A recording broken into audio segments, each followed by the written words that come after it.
All right, good evening, members of the media, and welcome to our post-game press conference. We're currently joined here on the dais by head coach James Franklin of Penn State, along with two student athletes, Drew Allar and Nick Singleton. We'll start with opening remarks from Coach Franklin. Coach Franklin? Yeah, so first of all, I want to thank our fans for the support that we got all year long. Was phenomenal. Could not be more proud of these two young men that are sitting next to me and really all those guys in that locker room. We played our tails off tonight and really played our tails off all season. Obviously, we need to give Notre Dame and Marcus a ton of credit. They did a great job. We knew it was going to be a fourth quarter game and come down to a possession. And that's exactly what happened. So give Notre Dame a ton of credit. I wish them the best of luck moving on to the national championship. But I love every guy in that locker room. I love every person in that locker room. Proud of them. Played our tails off tonight. Obviously, we made too many mistakes that were costly. So give Notre Dame credit, and we'll learn from this, and we'll be better. Open it up to questions. All right, we're going to first start with questions only for our student athletes, and we'll have just a few minutes of questions with them. Then we will open it up for questions from Coach Franklin. So now we'll open it up for questions for our student athletes. If you have a question, please raise your hand. A microphone will be brought to you. Please state your name and affiliation before asking your question. So the first question is right here. Yeah, Johnny McGonigal, Penn Live. Question for Drew. Can you just walk us through the interception? Yeah, I mean, I was going through my progression, got to the backside, and honestly, I was just trying to dirt it at his feet, but I mean, I should have just thrown it away when I felt the first two progressions not open just because of the situation we were in. But I was just trying to dirt it at Amari's feet, but just didn't execute what I was trying to do. Question to our left. Daniel Gowan, Lines 24/7. Drew, can you evaluate your performance tonight? What worked and what they might have done to make things more difficult? I mean, we didn't win the game, so it wasn't good enough. I mean, I think it's plain and simple. So I'll learn from it. Just do everything in my power to get better from it and just grow from it. Our next question. Right here. Question for Nick. You had a 3-touchdown performance. Just thinking about where you played at this year. I know you're a junior, but I know the national championship game is next year down here in this stadium. Have you used that as motivation just to get back here in the same location for another chance? Yeah. Really, I don't even know yet what I'm doing next year right now, but I'm worried about being with Drew, Coach Franklin, all my teammates right now, just spend the time, because, again, it's not going to be the same team as last year. So whenever that happens, it happens. But right now I'm enjoying the time with my teammates. Question to the left. Audrey Snyder with The Athletic. Drew, what did this season mean for you to kind of become the vocal guy, one of the leaders on this team, and what have you maybe learned about yourself during that process? I learned a lot about myself, and I think it's a credit to the coaching staff for just allowing me to be me. I think I grew a lot on the field, off the field, so just looking forward to continuing to grow, learn more about myself, get better in any way I can, on the field, off the field. So I'm just looking for the opportunity. I'm definitely going to learn from this, but, yeah, I'm just going to learn from it and, move on and take it on the chin right now. We're going to have two more questions for our student athletes. Our next question. Right here. Adam Rittenberg with ESPN. Drew, I know third down was big on both sides of the ball. What did you see them doing, or why was it so hard to convert those third downs tonight?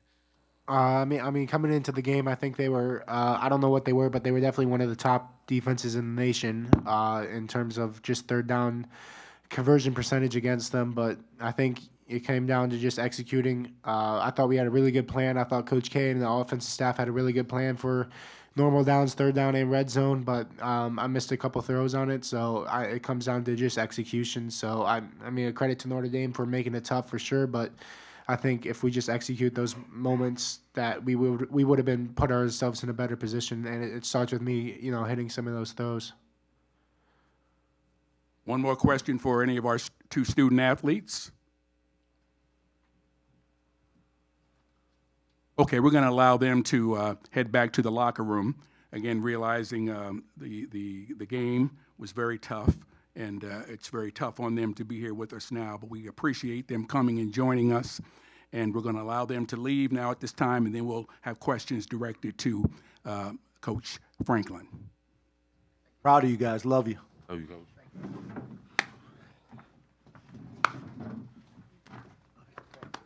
Sorry.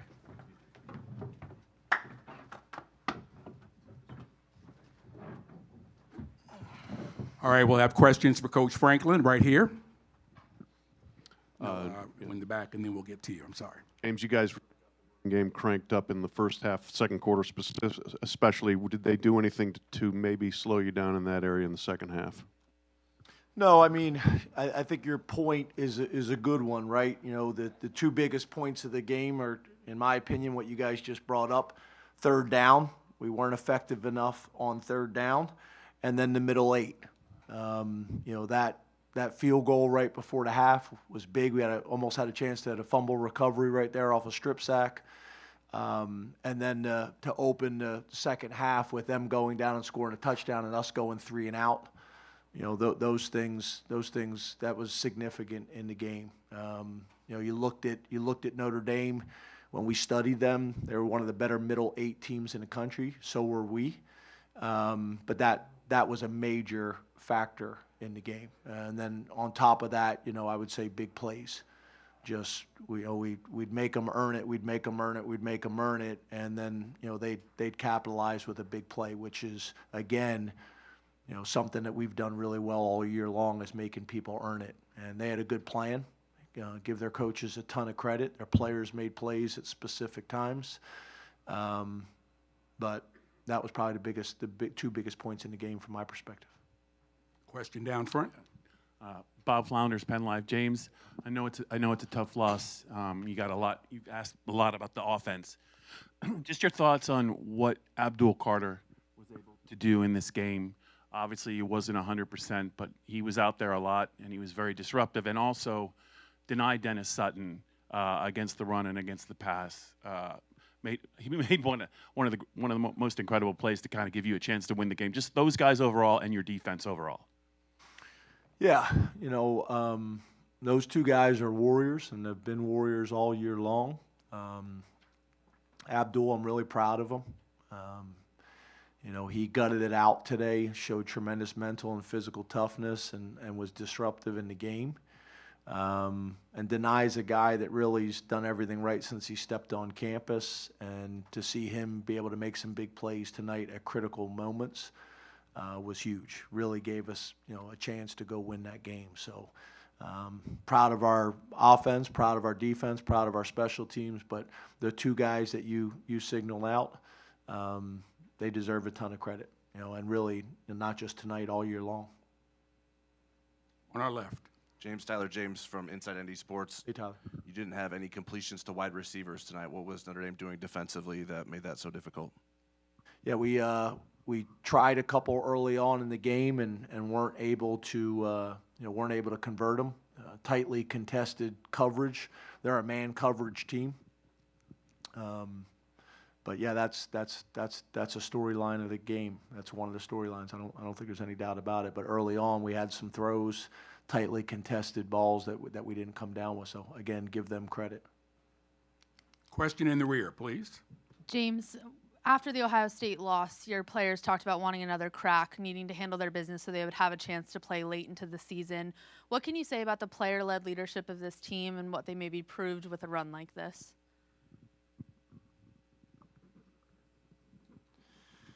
Yeah, when you're talking about a 16-week season now that we have in college football, there's opportunities to bounce back from setbacks. Notre Dame, was able to do it, and we were able to do it. Kept getting better as the season went on, got better, especially the second half of the season. some big wins, some adversity that we were able to overcome, and the guys just kept battling. So I could not be proud of the young men in that locker room and the staff and how they represented Penn State in the Big Ten all season long. So they deserve a ton of credit. And obviously we would have loved an opportunity to get a win tonight and then be able to watch the game tomorrow night and figure out who our next opponent was going to be. But again, very, very proud of our guys. On the left, please. Yeah, James Adam Rittenberg with ESPN. You could see the emotion, obviously, on Drew's face. With everything that he's done for you guys, how do you think he'll respond, and what's going to be your message to him going forward? Yeah, I mean, Drew is a passionate guy. He invests so much into his development, but also to his teammates and to Penn State. And he'll handle this like he handles everything else.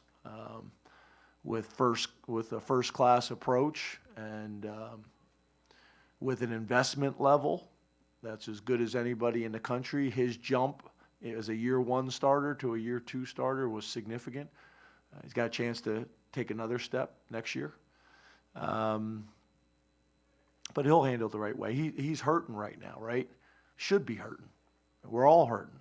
You know, this ain't easy to get in here right after the game and have a conversation after you just poured your guts out on that field and really did it all year long. So, you know, he'll handle it great. He'll be hurting tonight and he'll be hurting tomorrow and he'll hurt a little bit less the next day and so on and so forth. But he's a committed guy that's going to do it the right way, and he said it. It may not feel like it right now, but he'll learn from this and he'll be better for it, and so will we. Mr. Roden? Yeah. Hey, James. Bill Roden from ESPN Amsky. I know you've got a lot to unpack, but I'm just wondering how you feel. I mean, you've been doing this for a long time, and you get this close, play a great game. Do you ever get just how do you feel just as the head coach? Yeah, I wanted it for the guys. Like, you know, I wanted it for our players. I wanted it for the staff. I wanted it for Pat Kraft and Neely Bendapudi, who've been awesome. And I've been doing this long enough to know when we have the support from our athletic director and president. That's been phenomenal. So I wanted it for them. But most importantly, I wanted it for the guys in the locker room and the staff. So that's as you could imagine, there's 1,000 different emotions going on and feelings. But as the head coach, I got to put on the right face for the guys in the locker room for what they need right now, and for my family. And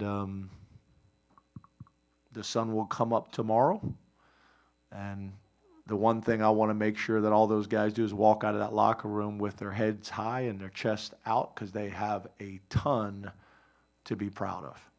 There's about 128 teams that would give their right arm to have the season that we just had tonight, that we just had this year. So, doesn't feel that way right now, but there's a ton to be proud of. On our left, please. James, along those Daniel. lines, how you doing? When things change in this era of college football so quickly, and next year will look vastly different than things do right now. But when you look big picture, this type of season to be at this point in the year for your program, what do you think this does in the big picture for Penn State to be at this point in the season? Well, obviously, it was a tremendous experience for our guys, and they know they can play with anybody. And there's a lot of young guys in that locker room who played. There's a bunch of young guys that just were able to experience it. It's an experience that they'll remember for the rest of their life, this season and how it went. And there's going to be a ton of guys coming back for next year that are going to be hungry and are going to be motivated for more. They've gotten a taste of what this feels like, and what it looks like, and what it smells like, and we'll all be better for it, including myself. will be better from this experience because there's so many guys in that locker room that have a chance to come back and use this as fuel and experience to get back here next year and the years after that. Game season or a 3-game season or whatever it may be. But we didn't approach it that way. It was a 65 play season. Average 65 plays on offense, 65 plays on defense, and about 27 on special teams in a game.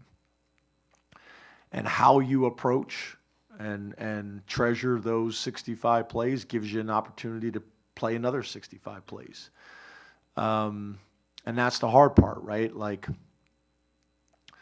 Tyler Warren, you know, big gangly kid from Virginia that we recruited as a basketball player and was committed to another school, quarterback, and he shows up here and, you know, will go down as one of the